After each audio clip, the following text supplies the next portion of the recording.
SBTV.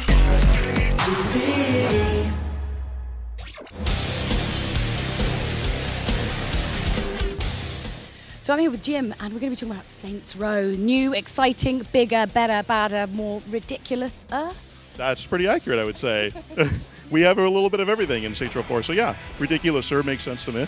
Okay, so for maybe someone who hasn't played Saints Row before, because I think you can't fully appreciate how ridiculous this game is unless you kind of understood sort of what the level was before. So maybe just give us a little bit of what the level was before and then show everyone how you've upped it to 11. Sure. No, actually, it's in triple figures now, pretty much. Past 11, I think, a while ago. Yeah. Well, you know, Saints Row 1 started off where you were just a simple gang member in the city of Stillwater, and you're trying to make the gang, and you slowly rise through the ranks. And it was, you know, it was a good traditional open world game with a little bit of humor in it.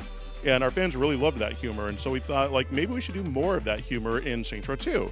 And now you start up as the leader of the Saints in Saints Row 2, and that's where we start to add things, a lot of humor into Saints Row 2, and people start to appreciate that. And so we went for it in Saints Row 3. So anyone that's played Saints Row 3, I think, can certainly understand that we added all kinds of insanity into it. There was certain merchandise that got sent out to, I don't know if it was it American journalists as well, got the particular bat, yes. The purple man-shaped bat. Yes, yes, indeed, yeah, very, very large bit of a man, yes. Like a freakish man size.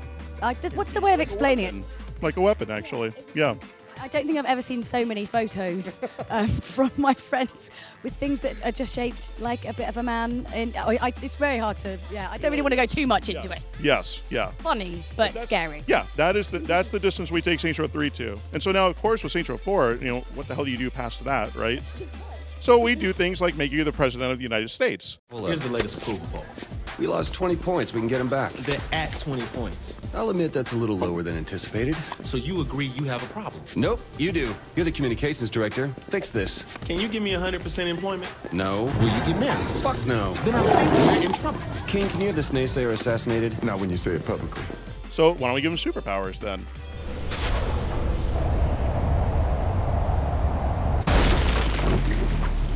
And then, of course, if you've got superpowers, fighting gang members is kind of boring at that point, so we need aliens. How about an alien invasion? Exactly. I mean, obviously. It's all very logical. It's just, you know, it's exactly what everyone was expecting for Saints Row 4, I'm sure. Hello, humans. I actually saw it when they were doing a little bit of a preview in London, and you know, like everyone knows the Saints Row franchise, and so we thought, oh, it's going to get a bit more silly. And obviously, after the Dildo Bat, it was, you know, we kind of expected something, but everyone was just like, oh, so there's this, and then there's this, and then there's this, and by the end of it, all the journalists were just like, what?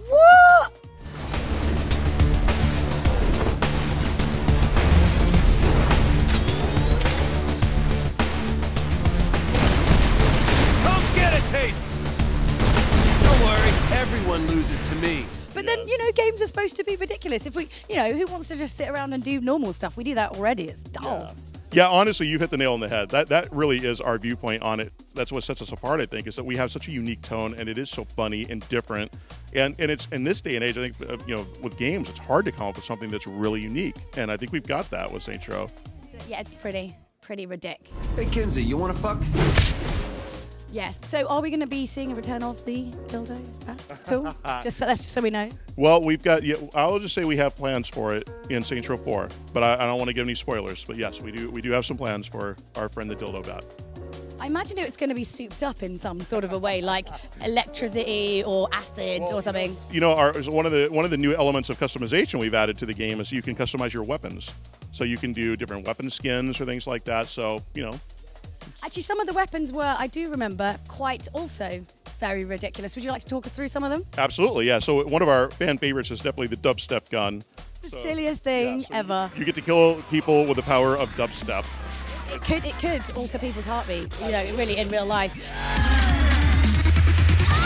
The collector's edition coming with, well, I mean, obviously not to kill people with, but... We wouldn't want to do that, exactly. We're not quite that twisted. Yet. Yes, but it does. Yeah, exactly. But it does. Yes, it's got a miniature representation of the dubstep gun. It's got a trigger you can pull. It plays the dubstep song. It's pretty crazy. It's awesome. Amazing. That sounds fantastic. We'll have to get one of those. So what other weapons are there aside from the amazing? I think the SP fans will love the Dubstep Gun, obviously. But what other things can we see? So today at E3 we're showing the black hole launcher, which basically operates just like you would imagine, where you launch out this bolt of energy, creates a miniature black hole, and sucks everything around it into it and blows it up. It's awesome. And we also have a laser sword. So if you want to get in close with melee action, the energy sword, you strike someone with it, they just disintegrate. It's good fun. See, I've kind of imagined when I was thinking about Saints Row, like the latest iteration, when how you came up with the ideas, and what I've concluded is that I think you must all have been drunk. Was that right? Yeah, pretty much. I think that's a perpetual state we're in.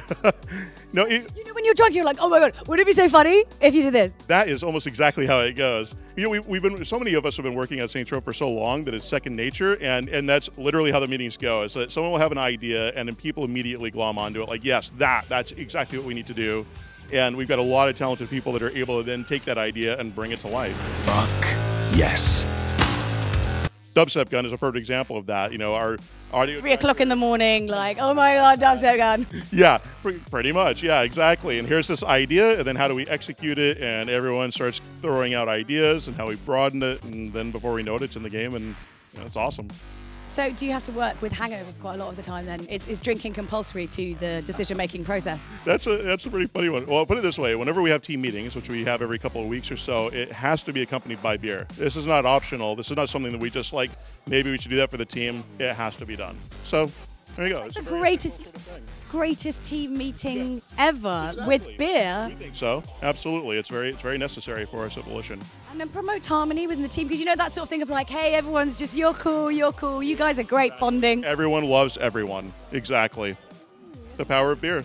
Do you have any jobs going? Because this sounds awesome, a place that encourages drinking.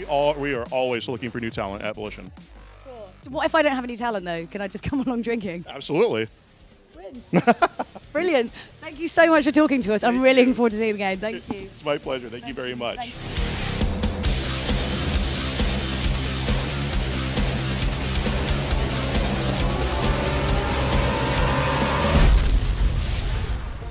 Subscribe to SBTV to keep updated on the latest releases and check out more of our videos below.